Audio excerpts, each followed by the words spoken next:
This Torah class is brought to you by TorahAnytime.com. Okay, good morning, Rabbi. We're learning Parshas Vayechi. In the Birchas Yaakov, we have a pasuk, one of the most well-known psukim from the Birchas Yaakov. Yaakov Avinu tells Yehuda, "Lo yasur shevet mi Yehuda."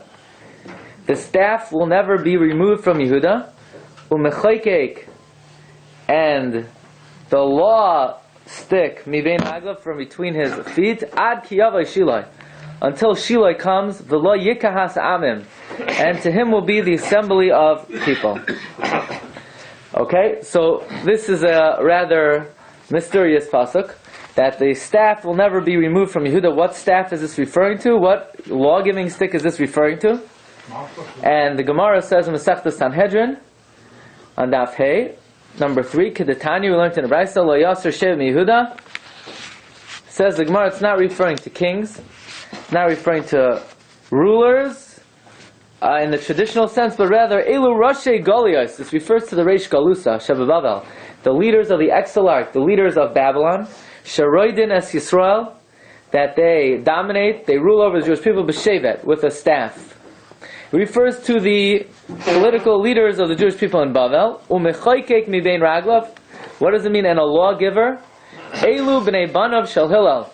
These are the descendants of Hillel. Shemalamdin Torah barabim, that teach Torah publicly. So according to the Gemara, this refers not to David HaMelech, not to Shlomo HaMelech, not to Chizkiyahu HaMelech, but rather refers to the rulers of the Reish Galusa and to the teachers of Torah, the descendants of Hillel. Okay, that's what the Gemara says. There is a very famous Ramban that I would like to look at very carefully. Ad ki yavo Shila. Ad ki yavo Shila are very beautiful words in the Torah. I'm sorry? You want to know what they mean? Yeah. I'm not telling you today. That's not what the shiur is about. The shiur is about Lo Yasur Shevet Mi Yehuda. Maybe next year we'll get up to Ad Ki Yavo Shiloi. Today, it's actually Ad Ki Yavo Shiloi is Machlokes Ramban and the Ibn Ezra Hu Shiloi. But that is not the topic of today's shiur. What we like to look at as the Ramban. What the Ramban understands to the Lo Yasur Shevet Mi Yehuda, and what I would like to do today is offer a rebuttal on behalf of the Hasmonean dynasty, of the Chashmonaim. I would like to come to their defense. Everybody criticizes them, everybody attacks them, and it's mostly for, like most things in life, lack of Jewish education. That's all. And we're going to see that the Ramban is something we're all familiar with. Everybody is very well acquainted with the Ramban. But what most people don't know is not everybody agrees to Ramban. Okay? And let's start with that. Look in number 4. The Ramban says, Lo Yasur Shem Yehuda. Ein in Yanosh Lo Yasur L'Olam. The first thing is, it doesn't mean it will never be removed. Ki kasav, because there's a pasuk in the Teichacha, Yoylech Hashem Oischa, God will lead you, v'yas Malkacha, and your king, Asher Takim Alecha, that He has appointed over you, El Goy Asher Lo Yadata, to a nation that you don't know, Ata v'Avisecha. The Ramban is clearly learning that Shevet refers to Malchus, to being a king. And therefore the pasuk is saying, Malchus will never be removed from Shevet Yehuda. That's what the pasuk is saying according to Ramban. Malchus, there will always be kings from Shevet Yehuda.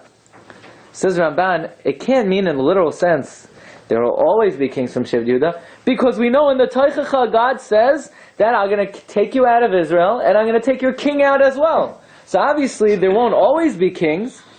If the Jews and their king are in Galus, they don't have a king anymore. So the pasuk can't mean there will always be a king in Eretz Yisrael. It's not true. God removed the king. God removed the Jews. And there's a pasuk in Hosea. The Ramban now paraphrases a pasuk in Hosea, Perek Gimel, pasuk Daled. V'yamim rabim ein melech v'Yisrael. Remember that pasuk? There were many days there was no king. So what does it mean? Lo Yasur Shevet Mi Yehuda. V'hanavi lo yavtiach es Yisrael shelo yelchu b'shvi b'shem inyan. It's not like the prophet is promising that we'll never go into captivity. Ba'avor sheyimlech aleim Yehuda, because Yehuda will always rule over us. What does it mean, says Ramban? Aval in Yanoi, it means Shaloi Yasur Shevet Mi Yehuda El Echad Me'echav. That once kings are appointed from Shevet Yehuda, no Shevet will rule over them. One more time, the Ramban didn't say everything I just said yet. What the Ramban did say was, no Shevet will ever rule over Yehuda. Maybe a time will come, there'll be no kings. Could be there'll be no kings in Eretz Yisrael. But when there are kings, it will come from Shevet Yehuda. There will never be any kings from any other Shevet. Ki Malchus Yisrael Moshe Alem Mimenu Yeh. Whenever there's a king, he'll come from Yehuda. V'lo Yimshal Echad Me'echav Alav. And none of his brothers will rule over him. Okay, that's step one. La Yasser Shem Yehuda means Malchus. But there were periods in history we didn't have a Melech. Good. But when we do, it will come from Yehuda. Look to the next piece of the Ramban. I broke it up for you to very friendly portions. Friendly servings of the Ramban. Look in the next part. V'hakasav Hazer Ramaz. This pasuk is alluding. Ki Yaakov Himlech Shevet Yehuda al Achiv. Yaakov gave Melucha to his brothers, to Yehuda over his brothers. V'hoirish liYehuda Mamshal al Yisrael, and he inherited to Yehuda the dominion over Klal Yisrael. Now, I just want to point out, if you look at number 11, from the Sefer Sam Derech of Rav Simcha Zisel Broida, he is medayek that these words, Yaakov Himlech Shevet Yehuda al Achiv, apparently, it's implicit in the Ramban, Yaakov had the power to give Yehuda the Malchus. Obviously, if that's what he's doing, if Yaakov was saying, you'll always be the king, that means Yaakov had the ability to give over Malchus and Melucha to Yehuda, and to empower him to actively be the king over the other tribes, which is a very interesting idea. Who gave Yaakov that Melucha to give over to Yehuda? Was Yaakov a king? Yaakov wasn't a king. So if he's not a king, how did he make Yehuda the king? But apparently Yaakov Avinu did have this power and ability to be Moirish Melucha to Yehuda. Okay? Did anybody say that the gift of Yaakov actually was Divrei Hashem through P of Yaakov? It was certainly the Navi speaking. Now, was he saying Nevuah, or was he just giving a bracha or a last will and testament? But it's not God talking out of his voice box. That we only have by Moshe Rabbeinu. Okay? So now the Ramban says Yaakov is appointing Yehuda as king over the Shvatim. That is what David HaMelech says. And I'm going to translate now. Hashem, the God of Israel, selected me from my father's house to be king over Israel, Eretz Yisrael forever.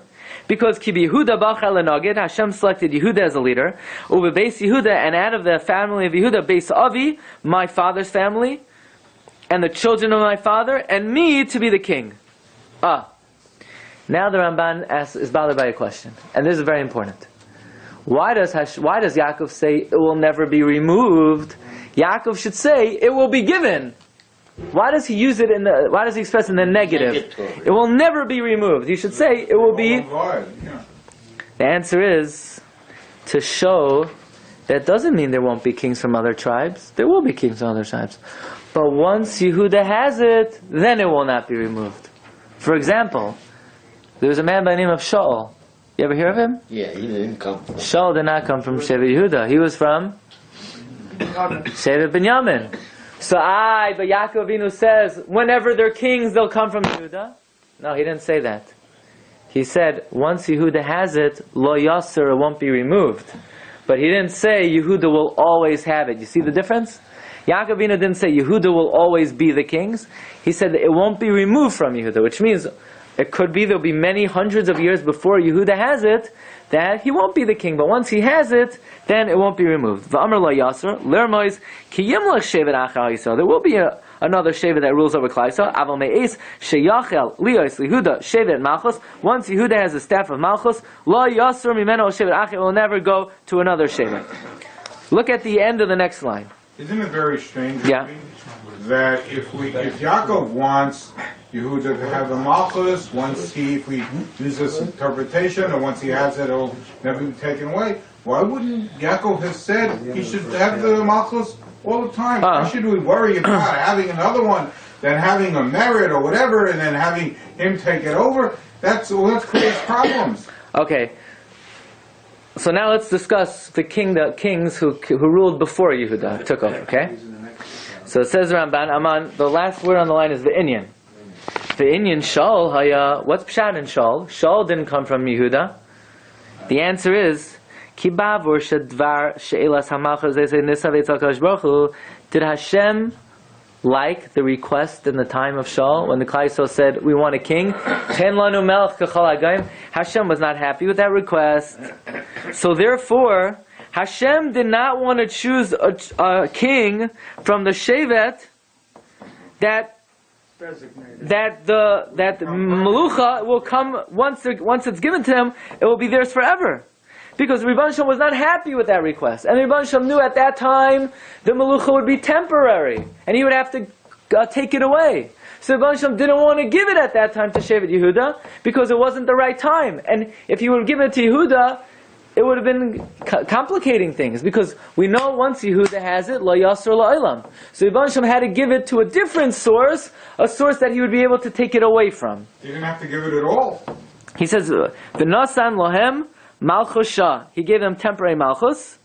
And this is the meaning of the pasuk. He's quoting now a pasuk from Hosea, Perek Yud Gimel, pasuk Yud Aleph. Sha'amar etein lecha melech ba'api. You want a king? I'll give you a king in my anger. Va'ekach ve'avrasi, and I'll take it away in my wrath. Shenas nuloi shaloi b'rtzainai. Hashem gave it against His will. Therefore He took it away in His anger. What happened to Shaul? Shaul was killed, his children were killed, and Malchus was taken away. So now if the Rebuttal would have given it to Yehuda at that time, and he would have had to take it away, that would have spelled disaster to the whole family of Malchus Beis David. So therefore the Rebuttal had to give it to a different source. It doesn't follow, Rabbi. Now one second. Why was it inappropriate for the Jews to ask for a king at that time? Says Ramban, they had Shmuel, he was a shofet, he was a Navi. He fought all the wars through God Himself. They didn't need a king of flesh and blood. They were so close to Hashem at that time. The Ribono Shel Olam was their king. And that is why when Shmuel talks to the people and Hashem talks to Shmuel, Hashem says, it's not you, Shmuel, that they're rejecting when they're asking for a king. They're rejecting me, God says. The fact that the Jews are asking for a king, Hashem says to Shmuel, they're not just rejecting you, they're rejecting me as well. Doesn't the Torah say to make a king and you should have a king? At the right time, but that wasn't the right time. That wasn't the right time. Rabbi said, here's $1 million question. Ready? First give me the million, then answer the question. No, first you got to come up with a question. Answer the question, then you get the million. First figure out the question, then we'll talk. Yeah? Look at number 14. So it comes out according to Ramban. Was Shaul ever destined for eternal Melucha? No, it was just temporary borrowed Melucha. Yet if you look at number 14, this is Shmuel Aleph. Why couldn't HaKadosh Baruch Hu have appointed a king from Yehuda at the time, and maybe it would have worked out? Shaul wasn't the right person. Well, since it was the wrong time, and it was an Aveira, and it was something that would ultimately lead to punishment, if the Malchus Beis David are going to be punished... That he has to take away the Malchus. There were plenty of Malchus Yehuda that didn't work out the way we would like them to work out. That was considered apparently such a grave sin that it was destined for failure. Look at number 14. The pasuk says in Shmuel, Vayomer Shmuel el Shaul. Shmuel says to Shaul, Niskalta, you acted foolish. Lo shamarta es mitzvahs Hashem leikacha. You did not keep the mitzvahs of Hashem. Ki ata heichen Hashem es mamlachtecha al yisar ha'olam. Hashem would have established your malucha forever. So the pasuk is saying, had Shaul acted properly, he would have been a king, him and his family, forever and ever. How could that be? But this is against the principle of the Ramban. But look at the words, Rabbi. Yeah. El Yisrael, not Al Yisrael. What does El Yisrael mean? Yeah, it doesn't mean that it's over B'nai Yisrael. Yisrael, whatever that word, he's not establishing the Melucha. Okay, good. We'll see. Good. The Ralbag, in number 15, he says, he's bothered by this question. That how could Shmuel tell Shaul that you would have remained king forever? Didn't Yaakov Avinu say, Lo Yasser Sheva Mihuda? The Rambam says, yeah, well, it's not a problem. You have to know what the word oila means.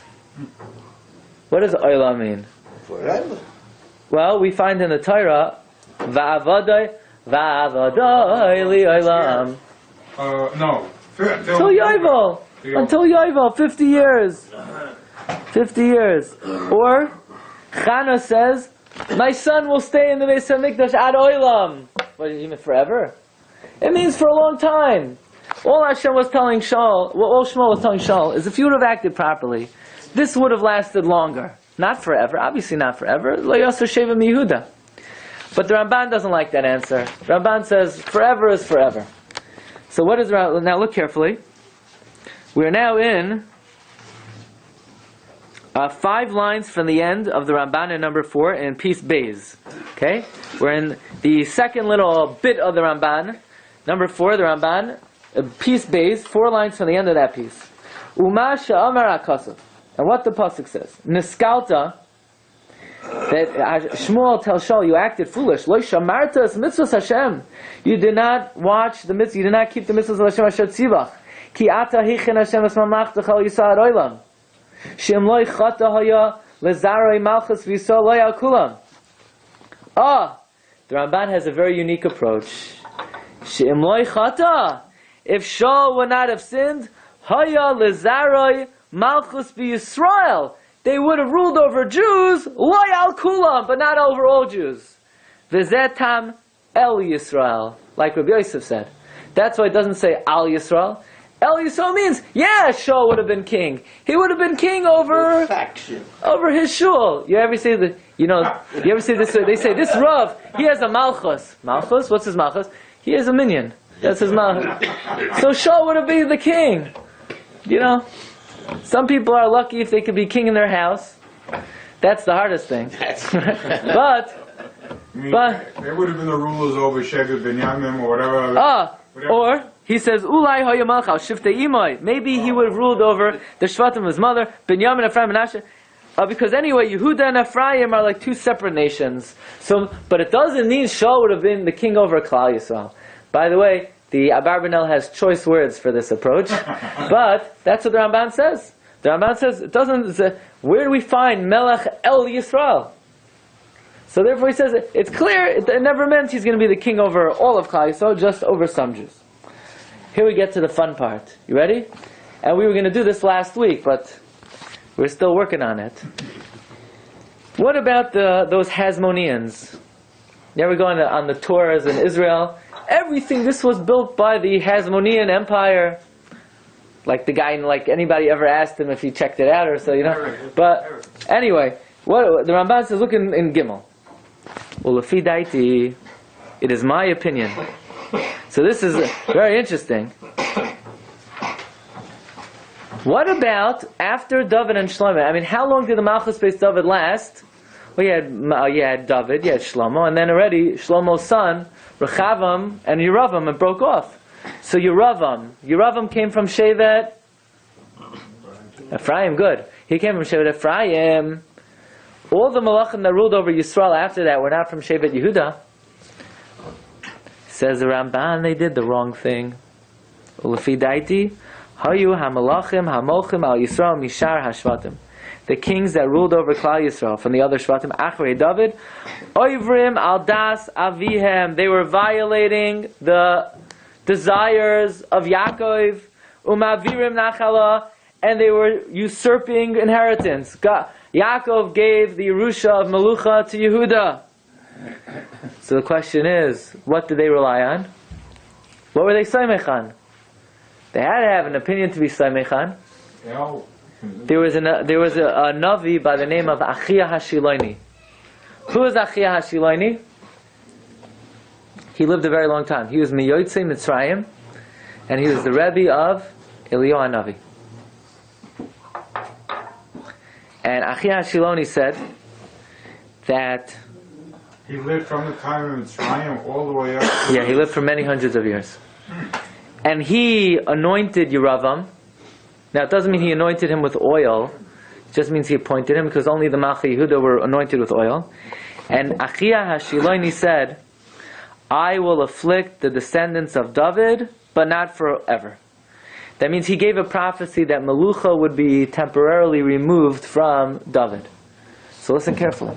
So the 10 tribes said, Achi Hashilani is telling us that it's divinely ordained that we have to make a king from another Shevet, and therefore, based on that, they appointed Yeravam their leader. But then they continued to anoint kings and kings and kings, not from Yehuda. Says Ramban, look in the piece Gimel, the third line, V'chasher harichu Yisrael.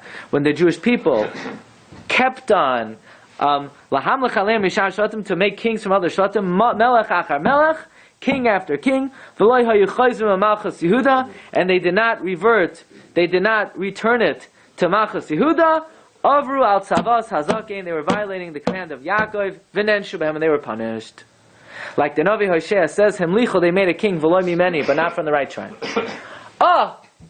And here's the real fun part. We know that 206 years before Churban Bayesheni, the Chashmonaim, after they restored the Beis HaMikdash, they proclaimed themselves kings. It was the second Beis HaMikdash with Chashmonaim? Yes. 206 years. Not 207 and not 205. 206. What? It's the story of Hanukkah. Happened in the second Beis. That was the Chashmonaim. That was 150 years before.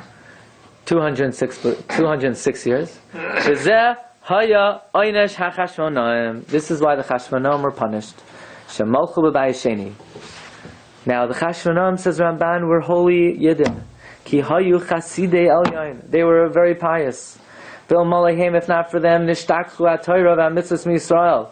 Torah learning, mitzvah observance would have been forgotten. V'afal pikein nenshu oynesh gadol. Nevertheless, they were punished greatly. Ki arba b'nei Chashmonai hazakin, the 4 sons of the Chashmonaim, hachasidim, the pious ones, hamolchim zeh achar zeh, who ruled as kings one after another. Why does Ramban say 4? 5. He had 5. V'nei ma'aziyom yechin kohen gadol, Chashmonai uvanav, he had chamisha banim. The answer is only 4 of them were kings. Im kol gvurasam, with all their might, v'hatzlachasam, naflu biyad oiveim b'cherev, they were, all 4 of them were wiped out by the sword. V'hegia ha'onesh, and the punishment was so severe, b'soif, l'masha amru Chazal said, kol man de'amar mibeis Chashmonai ka'asina, the Gemara in Bava Basra says that anyone who claims he's a descendant of the Chashmonaim, avdahu, he's a slave. Shenichrisu kulam avin zeh, every last Chashmonai was wiped out. What was their avera? Their avera was they took Melucha from Yehuda. Now, by the way, let me just refer you to number 5 very quickly. I'll tell you a story. There's a man by the name of Hordis, and Hordis was one of the slaves of the house of the Chashmonaim. And he put his eye on a certain girl. He wanted to marry a certain girl. And one day Hordis was walking down the street and he heard a bas call. He heard a heavenly voice. And the heavenly voice said, any slave that rebels today will be successful. So what did Hordis do? He got up and he wiped out every last Chashmonai except for this girl. And he wanted to marry her because he was a slave. He wanted claim to the Melucha. So what did this girl do? When the girl saw what he did, she went up to the roof and she offered the following announcement. Anyone who comes and says they're Chashmonai, Avda, who is a slave, because I'm the last one and I'm jumping off the roof. And she killed herself. So look what happened to the Chashmonaim. Every last one was wiped out. By the way, the Gemara says he preserved her in honey for 7 years. Some say he even had relations with her while she was dead. Okay? But the Gemara, and some say no, he only preserved her to be able to claim that he married the daughter of the king. But look what happened to the Chashmonaim. Why were they wiped out? Because of the Avera. Which Avera? Lo Yasser Sheva MiYehuda. Kings can only come from Yehuda. I asked Ramban, that's not why they were wiped out. We know the Chashmonaim, toward the end of their reign, turned sour. They became Tzedukim. They became heretics. They became Sadducees. In fact, famous Gemara in the Masechta Brachas, Daf Chav Tes Amalav, number 9, that Yochanan Kohen Gadol, Yochanan, after 80 years of being Kohen Gadol, he turned sour. He became a Tzeduki. So maybe that's why the Chashmonaim were punished, asked Ramban. Says Ramban, even though the children of Shimon were affected by the Tzedukim, but why were all the descendants of Matisyahu punished? They didn't become Tzedukim. It's because they took Melucha from David. Listen carefully. Says Ramban, they were punished Mida Keneged Mida. Yehuda should have been the Melech, and they should have been in service of Yehuda. So Mida Keneged Mida, Hashem had their Eved rebel, and that Eved took Melucha from them. You hear the Mida Keneged Mida? They were the Avadim to Yehuda, and they took the Melucha from Yehuda. So Mida Keneged Mida, Hashem had their slave rebel and take Melucha from them. Rabbi, can I ask you a question about Machos Yehuda? We have it David and Shlomo. Was the Machos transferred by lineage? Was it transferred by the Navi saying, this is who Hashem says should be king, and then there's Shem and Amishka, for the king? How would it have been transferred? Perhaps by the Chashmonaim there was no Navi to be able to establish a Melech from Yehuda. That's why they established themselves as kings. Okay, so if there is a real king, it does go by lineage, provided that, but then he also has to be anointed. Right. But in the second Beis HaMikdash, by a Navi, yeah. But in the second Beis HaMikdash, you didn't. Yeshana Mishcha is if it's there, if it's available, right. But it's not integral. Okay. What about we learned that already in the times of Ezra, they didn't have a melech. Right. They didn't have a melech. So? They didn't have a king. But that's because they didn't have autonomy. But now the Chashmonaim created a very strong autonomy for Klal Yisrael. How would they have selected somebody? Even if you had somebody who you knew was from Shevet Yehuda, yeah. How would you know about the lineage? How would you know that HaKadosh Baruch Hu wanted from Shevet Yehuda? It doesn't have to be God appointed. It certainly wasn't them. It certainly wasn't them. They should have selected its own. There were other malachim. We'll see. Even during those days, there was a nugget upakid from Shevet Yehuda. There were Jewish leaders from Shevet Yehuda, and they should have appointed them. By the way, Ramban adds one point. Like Israeli politics. So Ramban adds one point that another thing that magnified their sin was not only that they took Melucha from Shevet Yehuda, but to add insult to injury, they were Kohanim.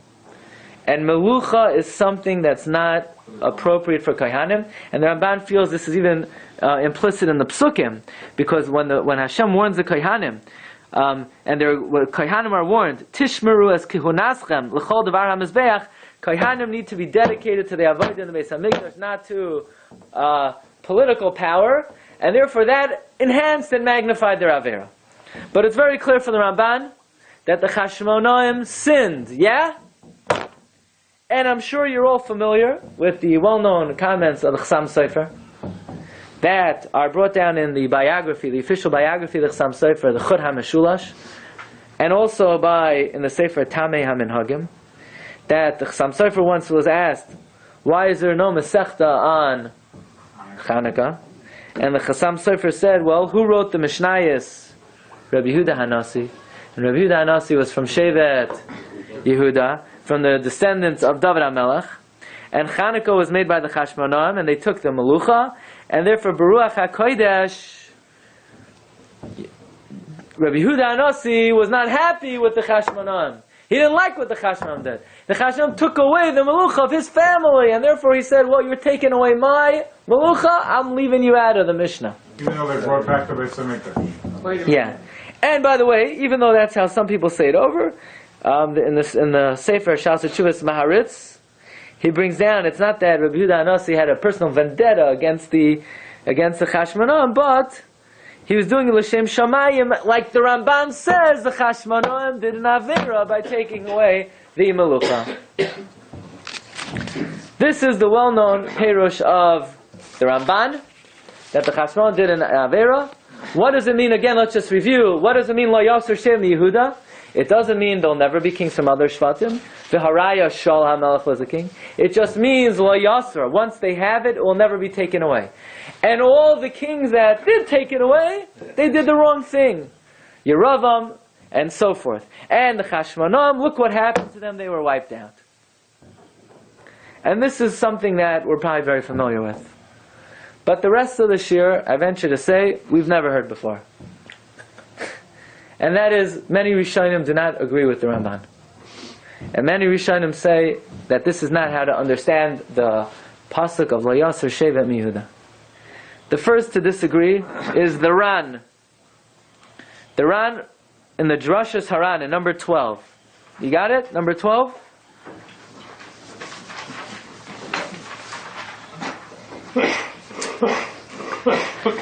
The Ran in the Drashas Haran in Drush Shavi, page Reish Ayin Tes. He quotes the Ramban.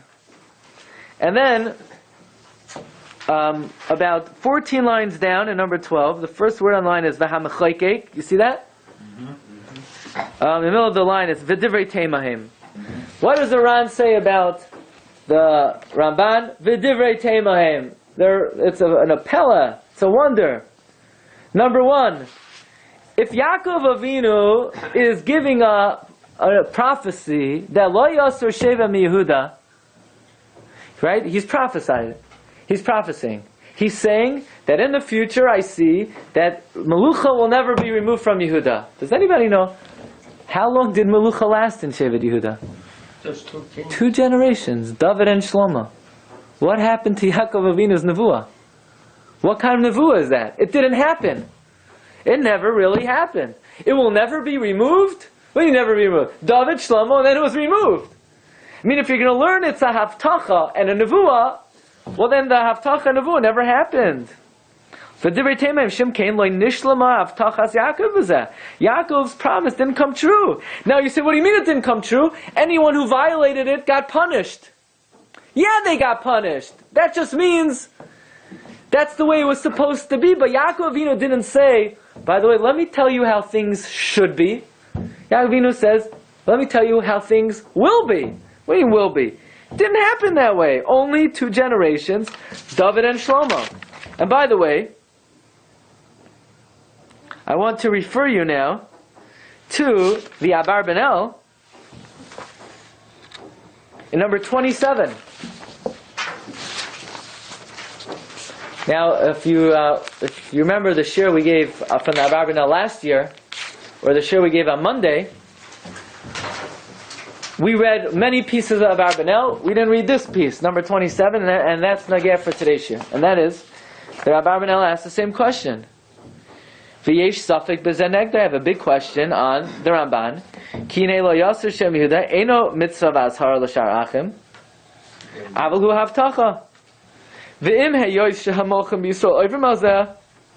And if the kings violated this, al kapanim nisbat la havtacha sazakin.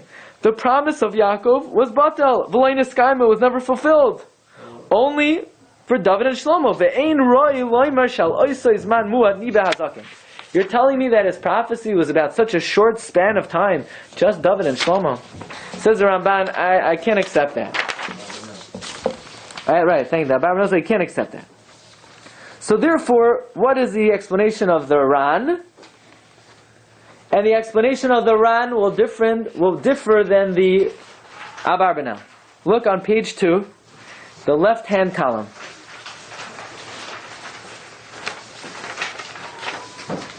Says the Ran, my opinion is that this whole Parsha is a remez for each Shevet, what will happen to the Shevet in the future. And then on the 5th line, the Ran says, V'chein b'Yehuda, it is a promise for the future. And Hashem tells Yehuda, Lo Yasser Shev Yehuda. In other words, you know what Hashem's telling Yehuda? Even if you sin, and even if you deserve that Melucha should be taken away from you, it will never be completely taken away from you. You'll always be able to hold on to a vestige of it. How's that? David HaMelech was the king.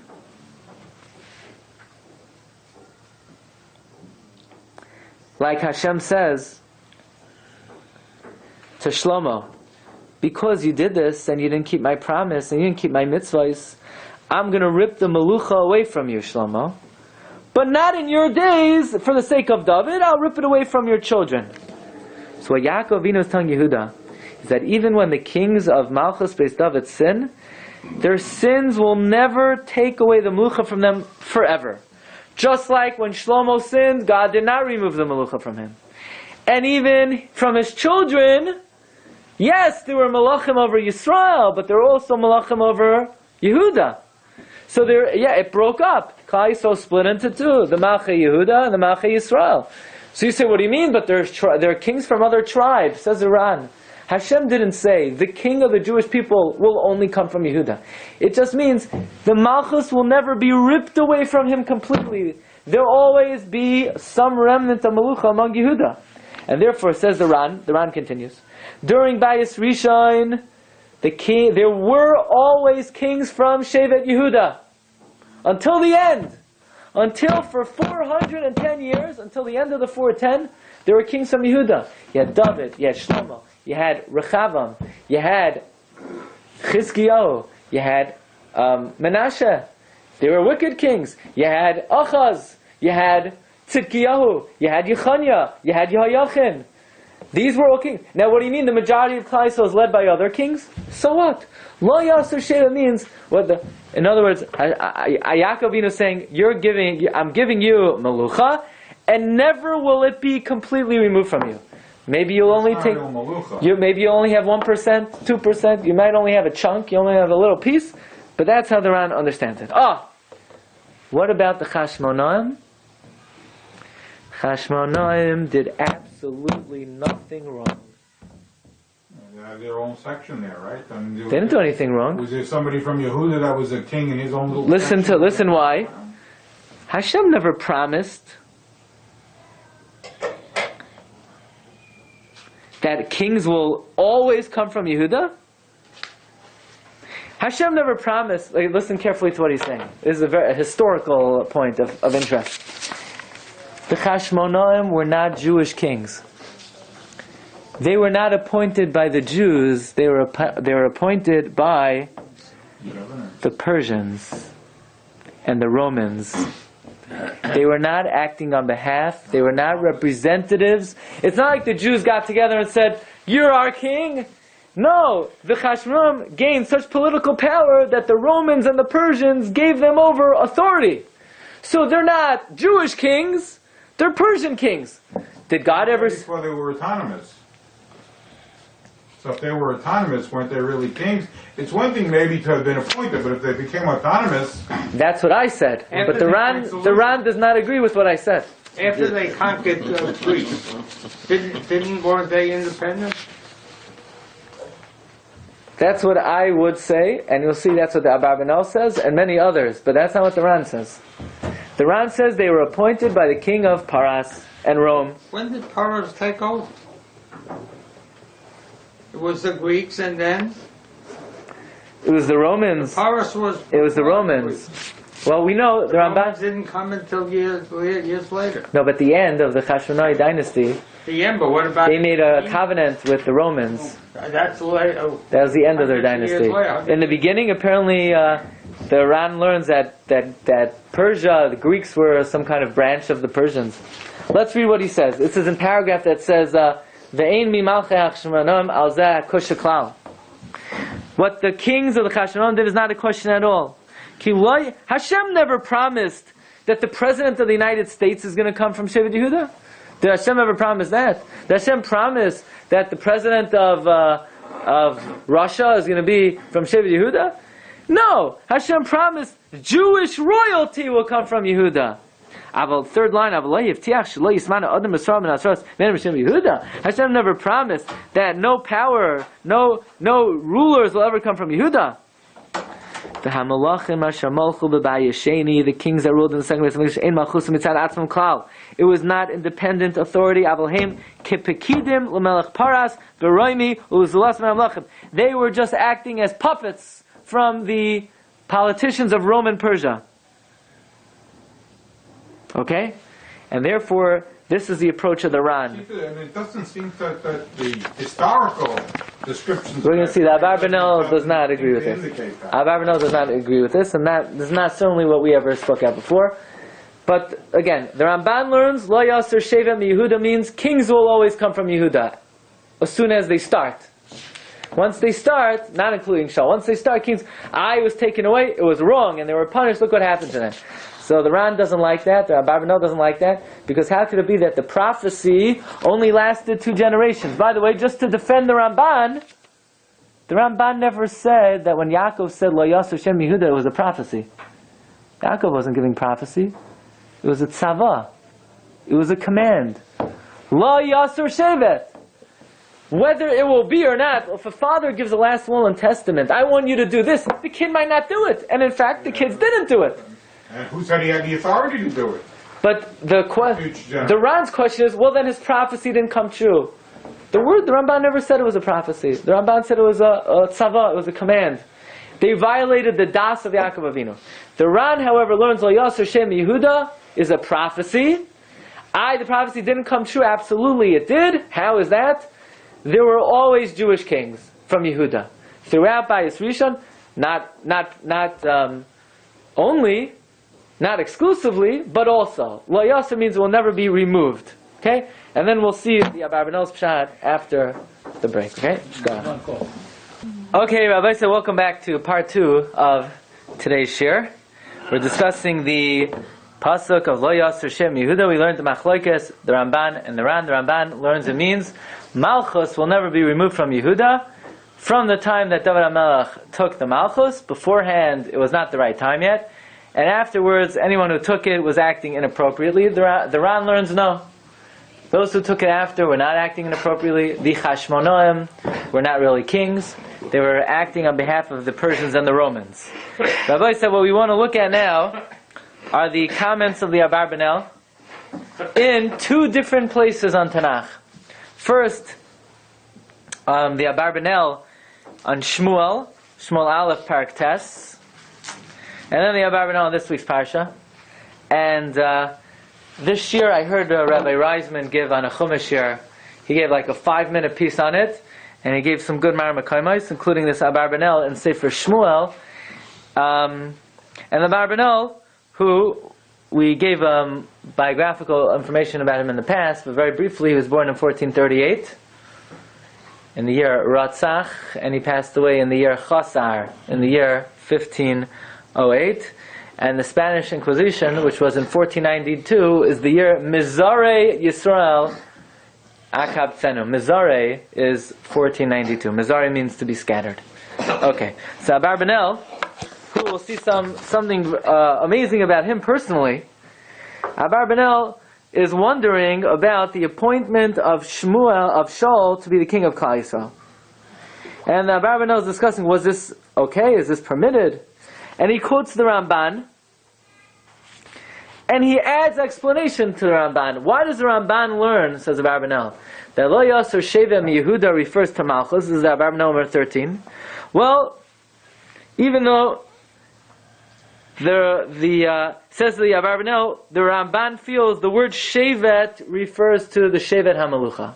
Like the Pasuk says in Tehillim, Parak Memhei, Pasuk Zayin, Shevet Mishar, Shevet Malchusecha. Or in Yechezkel, Shevet Moishlem. And Yaakov Avinu is selecting Yehuda to be the king. Shaul was the king.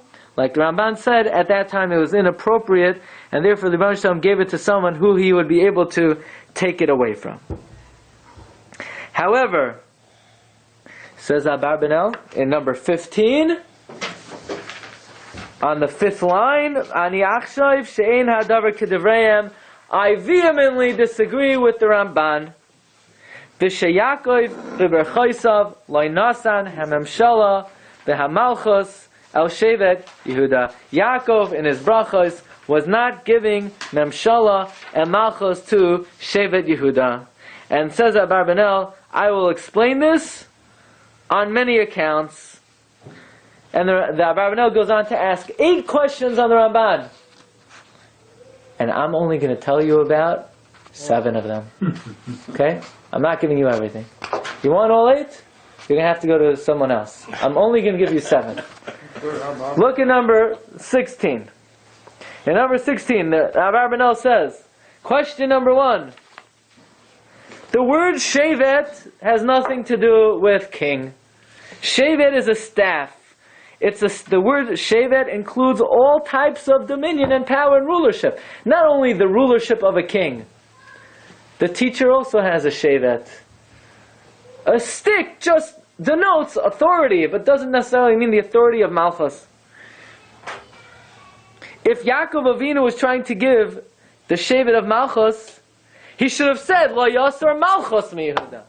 The fact that he didn't use the word Malchus indicates he wasn't giving Malchus. He was giving shevet.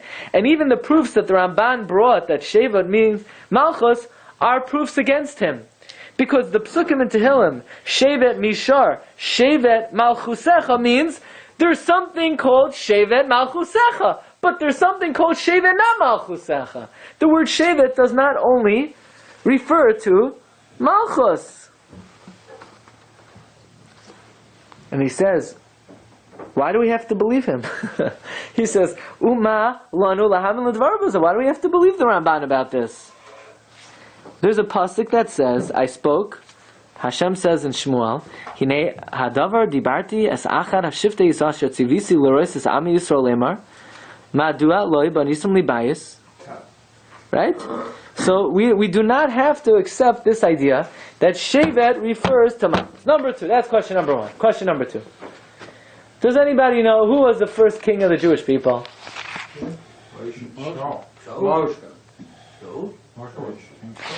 Vayechi Yeshurun Melech. There was a king of Yeshurun. Who's that? Holy Moshe. Moshe was the first king. We just spoke this out when we were learning Sefer Nehemiah. Look at number 19. The Ramban in Hilchos Beis HaBechira wants to know how are they Mekadesh the Azara and the Mishkan. He says, you need a Melech, and you need a Navi, and you need a Nur V'Tumim. The Rambam says, Moshe Rabbeinu Melech Haya. Moshe was a Melech. So how could, if Yaakov Avinu says, Vayhi Bishur Lo Yasur Shevet Mi Yehuda, why would Moshe Rabbeinu be the first king? He wasn't from Yehuda. So you'll say, the Ramban addressed that question. Yeah, Rabbi, so how did the Ramban address that question? He says, once Yehuda has the Malchus, no one will take it away. You ready for this? Yehuda had Malchus before David HaMelech. You know what that is? Now Yoshua did not come from Shevet Yehuda. He came from Ephraim. But many of the Shoftim came from Shevet Yehuda. Asniel ben Kenaz, Shevet Yehuda. So once Asniel ben Kenaz was the Shofet, then how could Shaul be the Melech? So Ramban said, well, once Yehuda had it, no one took it away. Yeah, but you're making a mistake. David was not the first king from Yehuda. Asniel ben Kenaz came before Shaul. So don't try to answer, well, once he had it. Oh, well then, once Asniel ben Kenaz had it, then how could Shaul take it? That's Abarbanel's second question. Look at number 18. Ha-taina hashniya, the second taina. Im haya shani v'Yaakov alam shalosh shon shiyum mishevet Yehuda tamid im kein eich adayin ha-moishim v'rishon kol melech ha-mashim ha-mechoykikim Moshe adin shnikra melech eich lo haya mishevet Yehuda v'noshe Levi. The first king was Moshe. Moshe was a melech, v'hi bishor melech. Moshe was a mechoykik. Mechoyk, right? Like it says, kisham chelkas mechoykik safan. And Yeshua, what sheva was he from? No? Ephraim. So you'll say, well, he only after Yehuda has it won't be taken away. By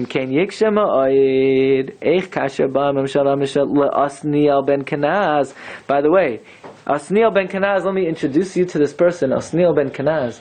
Asniel ben Kenaz ruled over Klal Yisrael after the death of Yeshua 40 years. By the way, Asniel ben Kenaz was a very big Talmud Chacham also. Because Kalei ben Yifuna says, whoever captures the city of Kiryat Sefer, I will let them marry my daughter, Achsa. And who? Right? And Asniel ben Kenaz reminded the Klal Yisrael of the 3,000 halachas that were forgotten in the days of the Avelos of Moshe Rabbeinu. So once Asniel ben Kenaz was a shofet, how could the shoftim then be from Zavulon, from Naphtali, from Menashe, from Yisachar? So I would say the Ramban would answer, Asniel ben Kenaz was not the Melech. Maybe Moshe was a Melech. Asniel ben Kenaz wasn't a king, he was a shofet. But once Melucha came to Yehuda, then it was not allowed to be taken away. Another question. Look at question number 3, which is in Ma'amakim 20. I'm not going to tell you what that question is. because I don't know what the question is. But I'll let you try to figure it out. Okay? We're going to skip that one. And anyone out there that could figure out this question? Kol hakavod. Okay, look at number 21. In Parsha Shoftim we have advice how to make a king. Soim tasim alecha melech, make for yourself a king. Asher yivchar Hashem lekecha bay, that Hashem your God has chosen mikarev achecha tasim alecha melech laisucha laseis alecha ish nachri. If you want a king, he has to be a Jew. Frekta Abarbanel, have to be a Jew? Why would you have to say the king has to be a Jew if the king can't even be from a Shevet other than from Yehuda? Why would the Torah have to say, don't make a Goyish a king? We got that already. You can't even make a king from Shevet Naphtali. In other words, if Lo Yasser Shem Yehuda, that kings have to come from Shevet Yehuda, then it's not needed for the Torah to say that you can't appoint a king who's a guy. So I would like to answer that question also by saying, Vayas Hashem Yehuda is only once David became the king. But before David becomes a king, you could have a king from any Shevet. So it's for that period of time that you need the Torah to say, but make sure it's not a guy. But anyway, the Abarbanel asked, look at number 22. The fourth question that the Abarbanel asked, and the third one that I'm telling you about, is if Malchus has to come only from Yehuda, how could the Torah say? And why does the Torah have to say Mikarav Achecha? Why do you have to say he has to be Jewish? He can't even come from a Shevet other than Yehuda. Question. Who was Malchus promised to, according to Ramban? Shevet Yehuda, yeah? Why when Shlomo sins is Malchus taken away from him? You say, what do you mean? Because he doesn't deserve it anymore. But what are you giving it to Ephraim for? So Shlomo sinned. Why does the whole Shevet have to suffer? So don't give it to Shlomo's kid. Give it to someone else from Shevet Yehuda's kid. Yaakov Avinu never said, Lo Yasser Shevet mi David. You don't have to have the king from David. It has to be from Yehuda. So just because Shlomo sinned, so keep it in the correct Shevet. Why pull it out of the Shevet? Number 24, Abarbanel asked in his sixth question, when they asked for a king in the beginning, why wouldn't Hashem give them a king from Shevet Yehuda?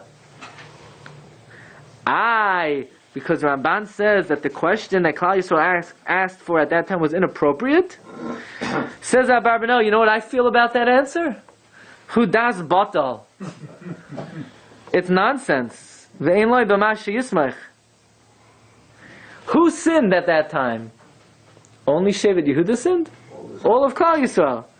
Why would Shevet Yehuda have to suffer because of the rest of Klal Yisrael's Avera? I would say they're not suffering. They're being rewarded. They're gaining.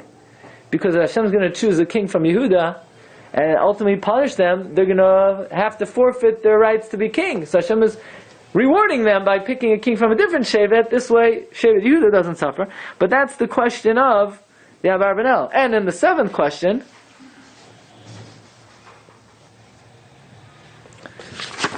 says Abarbanel, what about the pasuk that we read earlier, that Shmuel tells Shaul, had you not sinned, ki ata heichen Hashem es mamachtecha yisad olam, that you would be the king forever? What do you mean you'd be the king forever? What about lo yasser shevet mihuda? The Ramban says it just means he would have been the king El Yisrael over some tribes. Says Abarbanel, let me tell you how I feel about that one. Says Abarbanel, that answer is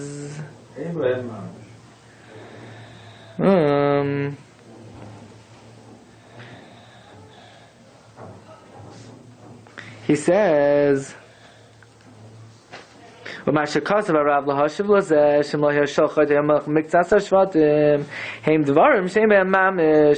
because the pasuk says El Yisrael ad olam. It says El Yisrael and not Al Yisrael. That doesn't mean anything. Okay. So therefore, says Abarbanel, let me tell you my explanation of La Yasser Shevet Yehuda. Yeah. What does the Abarbanel say about the pasuk in Shoftim where it says Som Tasum Alecha Melech? Yeah. First of all, here it says clearly Melech. It doesn't say Shevet. So if it says Yosir, Right. Shevet, you have the whole issue. Clearly here we're talking about a Melech, Yeah. as opposed before. And it says Asher Yivchar Hashem, so Hashem is the one who appoints, not necessarily through lineage. Mikera Bachecha, not necessarily from Yehuda. So from Shoftim we see that the whole way of a Melech becoming a Melech. That's Parsha Shoftim. Yeah. That's Sefer Shoftim. Parsha Shoftim. Yeah. Parsha. And so here it's not talking about the Melech coming from Yehuda. It's only calling Mikera Bachecha, and it's talking about somehow divine selection. Well, you need there was when there were Nevi'im, you needed a Navi. And so is mashma that if you don't have a Navi, then you can't have a Melech. Well, it's part of the Abarbanel. Part of the Abarbanel's question is this pasuk obviously seems to hold you don't need Shevet Yehuda because it says all you need is a Jew. It doesn't say Shevet. All it means is a Jew. So the Abarbanel says the following. And this Abarbanel says in two places, in number 26 in Sefer Shmuel, and number 28 in Parshas Vayechi. And basically in Parshas Vayechi he says that when Chazal, and that's the Gemara in Sanhedrin and Daf Hey, say it's referring to the rulers of the Reish Galusa, and referring to the teachers of Torah of the Beis Hillel. And when the Ran says it's referring to the kings of David during the end of Bayis Rishon. All the Perushim are correct. And that is because the word Shevet has nothing to do with Malchus. The word Shevet means Jewish leadership. And that throughout history of the Jewish people, the leaders of Klal Yisrael always came from Shevet Yehuda. It doesn't mean the Melech. The Melech doesn't have to come from Shevet Yehuda. It doesn't mean the Gadol Hadar. It means Jewish leaders in general come from Shevet Yehuda. And the Abarbanel says, Hine, his number 26, his Varmi calls that, Sheyakov Avinu beberchoisav lechivein lases ha-malchus al Shevet Yehuda. Yaakov had no intention of giving Malchus to Yehuda. La Yasser Shevet Yehuda means one of two things. Number one, La Yasser memshala v'sholtanois al shiftai pa'amim v'al kol shatim pa'amim. Leadership will always come from Yehuda. And I'm going to read to you now from the Abarbanel and Vayechi, where he gives examples of throughout history, the leaders always coming from Yehuda. And he says, again, look at number 28 on the 7th, 8th line, V'zekine Yaakov Avinu lo zachar Malchus b'vir. Yaakov Avinu did not mention Malchus. Aval Amar b'shevet, lo yasser shevet, kol minoi, maila, v'hanhaga, usrara, al yeser, achiv. They will be the leaders. And the Ramban and the Abarbanel gives about 9 or 10 examples of this. You ready? You're counting? If you know 8 of the 9, you'll pass the test. Okay? That's the threshold. You got to know. What's number 1? When they had trouble with Yosef, and they didn't know what to do, and some brothers said kill him, some brothers said don't kill him. Who comes in? Yehuda stands up. Ma betza kinargaz achinu. Oh, Yehuda spoke. Everyone's quiet. That's number 1. Number 2. They don't know what to do with Binyamin. Reuven says, I'll bring him back. Yaakov said, nice try. Yehuda speaks up. Shilcha hanar iti. I'll take him. Take care of it. They have trouble with Yosef. Vayigash elahav. Yehuda. Who sets up the yeshiva in Goshen? Yehuda. When they camp in the Midbar, which Shevet has prime real estate on the east side, in the Mizrachvant, Kedma. When they travel, who travels first? B'masad Golim, Degel Yehuda. Bayoim Harishain Hekriv, Nisida. Yehuda. He brings the first carbon. Yeah? when they distribute the land of Eretz Yisrael, who gives it out? Yoshua ben Nun and Kalev ben Yefuna l'Mata Yehuda.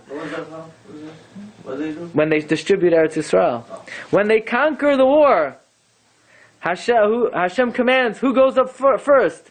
Yehuda Yala Betchila. When they distribute the land, who got their land first? Hinchil Bnei Yehuda. When they counted Klal Yisrael in the days of Shaul, they counted Bnei Yisrael and they counted Shevet Yehuda separately because of their greatness. And throughout history, when they went to fight against Amalek, they count Shevet Yehuda separately. Yehuda always has leadership. And when David HaMelech was the king and when Shaul was king, then certainly this was more apparent even. But throughout history, leadership always rested in the hands of Shevet Yehuda. And even when we were exiled, what does the Gemara say? Who were the Rashi Galusa? Shevet Yehuda. Who taught Torah to Klal Yisrael? Bnei Hillel. Look at number 29. Look on the third line. But now, very nice, that was in Eretz Yisrael, but what about now in France and Spain?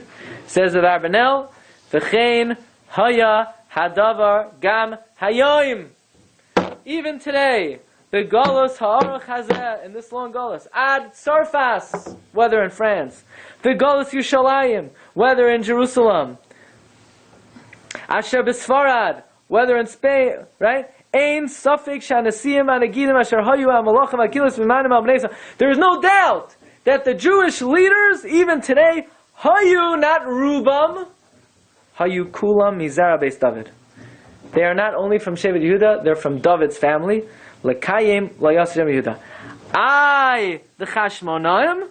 Well, I hope I could find this. Well, we're all from Yehuda, either Levium or Bnei Yehuda. The other tribes were lost. Once I look back at number 28 at the end of the piece, the Chashmonaim. So, let's see if we could find this. No, not that. What did the Ran say about the Chashmonaim? The Ran said they weren't kings of Jewish kings. They were acting on behalf of the Persians and the Romans, right? So the Abarbanel says it's not true. Somewhere, the Abarbanel says they had absolutely they had autonomy. Oh yeah, I got it. We're gonna look at the beginning of 28. The Inyan Chashmonaim Shazachri Harav Einu Kamosha Amar. It's not like the Ran says that the Chashmonaim were not kings. Ki Melachim Hayu. They were full-fledged kings. Loi Pekidim Lefaris V'Roimi. They weren't puppets of Persians and the Romans. Ki Hem Parkum Elam Al Ayavadim. They threw off the Greeks. Loi Honechlam LeParsiim. They were autonomous. You hear this? You see this? Abarbanel says absolutely. Chashmonaim were autonomous. But what about them? The Chashmonaim were the kings. Says the Abarbanel, even in the times of the Chashmonaim, there was always in Yerushalayim a Jewish leader from Yehuda who was the Rosh Sanhedrin. And very amazing to me, this whole approach of the Abarbanel, that throughout Jewish history, the leaders of Klal Yisrael are always from Shevet Yehuda. I always find it very powerful. If you look at number 30, the Chida writes that the Abarbanel himself was a ben achar ben from David HaMelech. That the Abarbanel was Choiter Migeza Yishai. He was a shoot from the offspring of Yishai. Now this is the Abarbanel's approach, where he argues on the Ran. The Ran said the Chashmonaim were not kings, and Shevet means they always had some melucha. Says Abarbanel, no, that's not what Shevet means. Shevet means leadership. Doesn't say Shevet melucha. Yaakov didn't say Lo Yasser Malchus Nida. He doesn't say.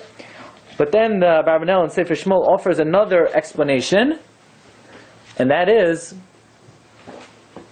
that Shevet could mean the staff of punishment. And that is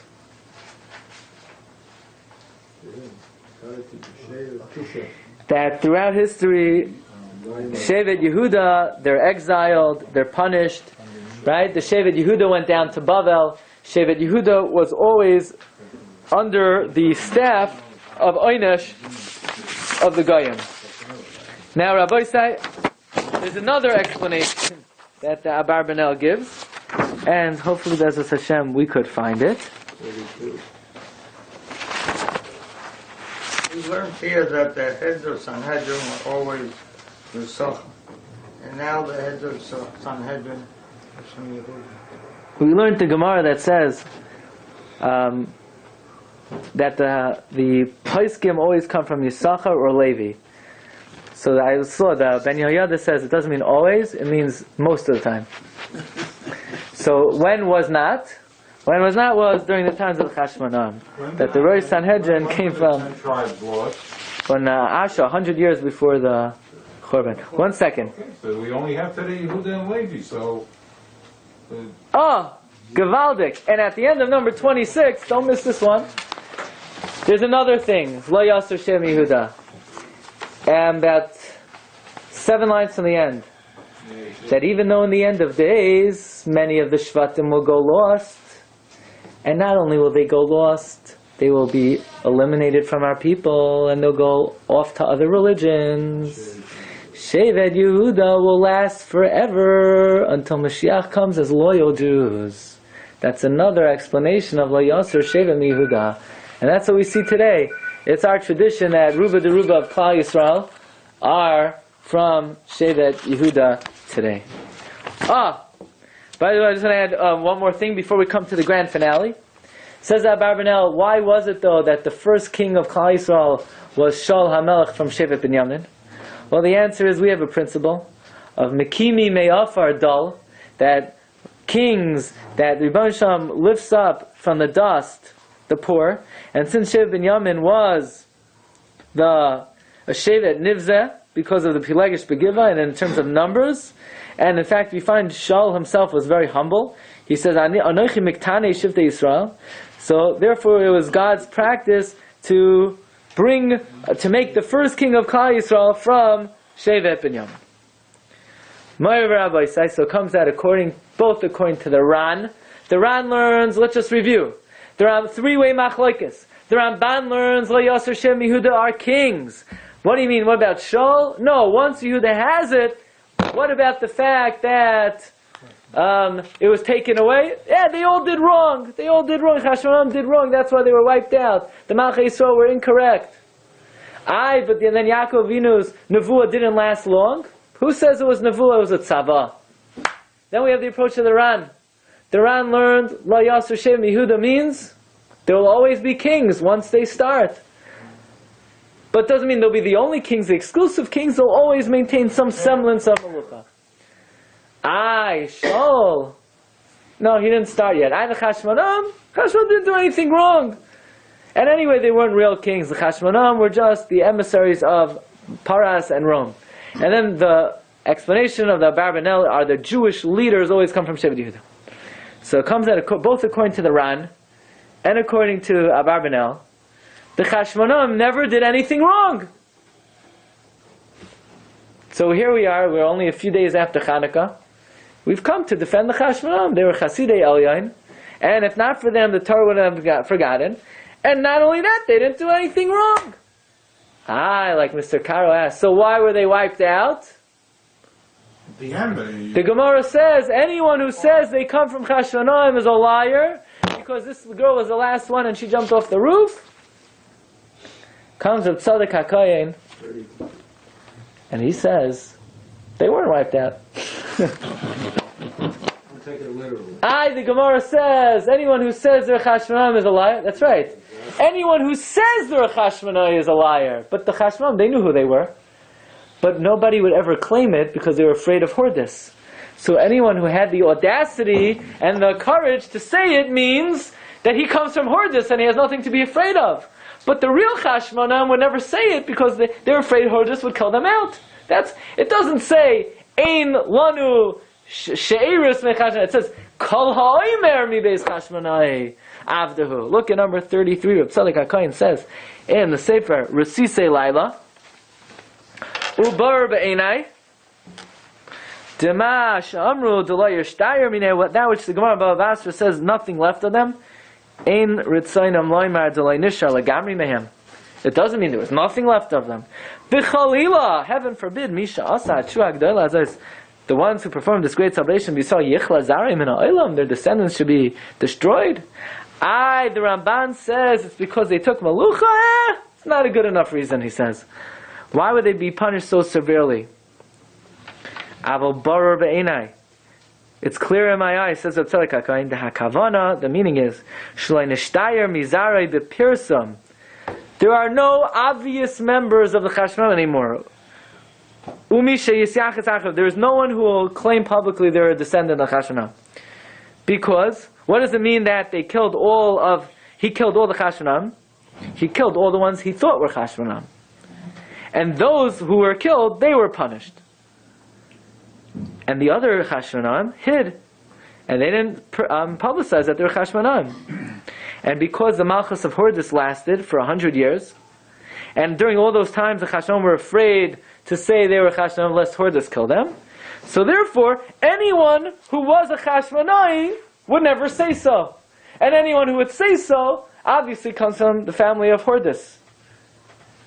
So then the question is, if the Chashmonaim didn't do anything wrong, then we can't use the Chassam Sofer's reason of why Rabbi Yehuda Hanasi didn't make a Masechta Chanukah. Why is there no Masechta on Chanukah? Don't say, well, because the Chashmonaim usurped the Malucha. According to the Rana and Abarbanel, they didn't do anything wrong. So now, according to the Rana and Abarbanel, we should have Masechta Chanukah.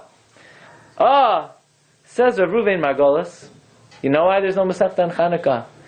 Because observant Jews do not like to publish anything that gives off the notion that we are nationalists, that we fight for our country, because that incites the Goyim. It gets under their skin, it makes them angry, and it jeopardizes our life. And therefore, they fought and they killed the people in Shushan. Extra 75,000. That was with the permission of the king.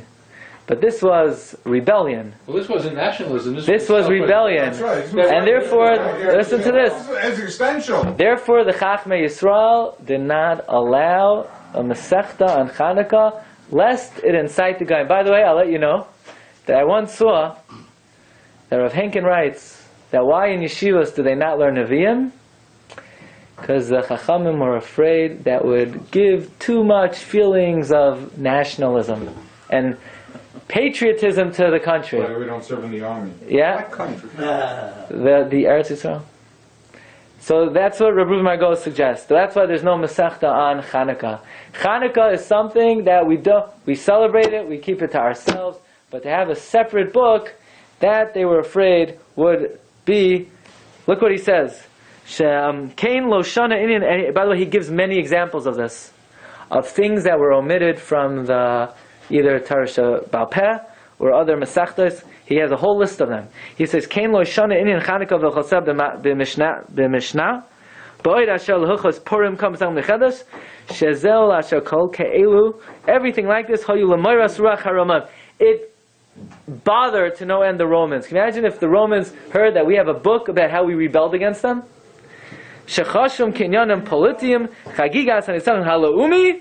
So anything which promotes that type of attitude, we keep to ourselves, but we don't want to get under the skin of the Goyim. So Rabbi say what we presented today is a rebuttal on behalf of the Chashmonaim. Have a great day. You've just experienced another Torah class brought to you by TorahAnytime.com.